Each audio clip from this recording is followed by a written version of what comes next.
Guys, ನೀವು ಇದೇ ಯೋಚನೆ ಮಾಡ್ತೀರಲ್ವಾ, ನನ್ನ ಅಮ್ಮನ ಕೂದಲು ಯಾವ ಎಣ್ಣೆಯಲ್ಲಿ ನಾನು ಮಸಾಜ್ ಮಾಡ್ತಿದ್ದೀನಿ ಅಂತ.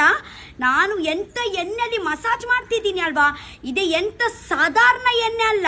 108 ಹರ್ಬಲ್ ಒಟ್ಟಾಗಿ ಸೇರಿ ಮಾಡಿದ್ದು ಇದೇ ಆದಿವಾಸಿ ಲಕ್ಷ್ಮಿ ಹರ್ಬಲ್ ಭೃಂಗ ಮೂಲಕ ಅಂತ. ಇದೆ anti hair fall control hair oil. Actually ನನ್ನ ಅಮ್ಮನ ಕೂದಲಲ್ಲಿ ಒಂದು ವೈಟ್ ಹೇರ್ ಕೂಡ ಇಲ್ಲ.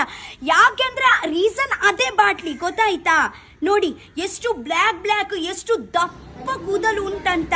Hair fall will stop, dandruff will go, hair will shine. ಎಂತ ಪ್ರಾಬ್ಲಮ್ ಇದ್ರೆ ನಿಮ್ಮ ಹೇರ್ ಅಲ್ಲಿ ಎಲ್ಲ ಹಾಳಾಗೋದು ಹೋಗುತ್ತೆ ಗೈಸ್. ಆದಿವಾಸಿ ಅವರಿಂದ ಜಡಮೂಲಿಕೆಯಲ್ಲಿ ಮಾಡಿದ ಇದೆ ಎಣ್ಣೆ ಮೋದಿ ಅವರು ಕೂಡ ಸಪೋರ್ಟ್ ಮಾಡಿದ್ದಾರೆ, ಗೊತ್ತುಂಟಾ? ಕಂಟಿನ್ಯೂಸ್ಲಿ 10 days ಅಪ್ಲೈ ಮಾಡಿ, ಆಗ ನಂತರ ವೀಕ್ ಅಲ್ಲಿ 2 times ಮಾಡಿ, ನಿಮ್ಗೆ ಗ್ಯಾರಂಟಿ ರಿಸಲ್ಟ್ ಬರುತ್ತೆ. ನೋಡಿ, ವಾಟರ್ ಪ್ರಾಬ್ಲಮ್ಸ್ ಅಲ್ಲಿ ಚಿಕ್ಕ ಮಗಳು ದೊಡ್ಡವರು ಎಲ್ಲ ವೈಟ್ ಕೂದಲು ಆಗುತ್ತೆ. ಅದೇ ಆಯಿಲ್ ಹಾಕಿದ್ರೆ ಎಲ್ಲ ವೈಟ್ ಉಂಟಲ್ವಾ, ಬ್ಲ್ಯಾಕ್ ಅಲ್ಲಿ ಕನ್ವರ್ಟ್ ಆಗುತ್ತೆ. ಆಗ ನಂತರ ಚೆನ್ನಾಗಿ ಒಂದು ಶಾಂಪೂ ಅಲ್ಲಿ ನಿಮ್ಮ ಇರುತ್ತಲ್ವಾ ಶಾಂಪೂ, ಅದೇ ಶಾಂಪೂ ಅಲ್ಲಿ ನೀವು ವಾಶ್ ಮಾಡಿ. ಗೈಸ್, ನಿಮ್ಗೆ ಕೂಡ ಇದೆ ಬೇಕಿದ್ರೆ ನಾನು ಕೆಳಗೆ ನಂಬರ್ ಮೆನ್ಷನ್ ಮಾಡ್ತೀನಿ, ಅಲ್ಲಿಂದ ನೀವು ಪರ್ಚೇಸ್ ಮಾಡಬಹುದು. Okay, I love you, bye.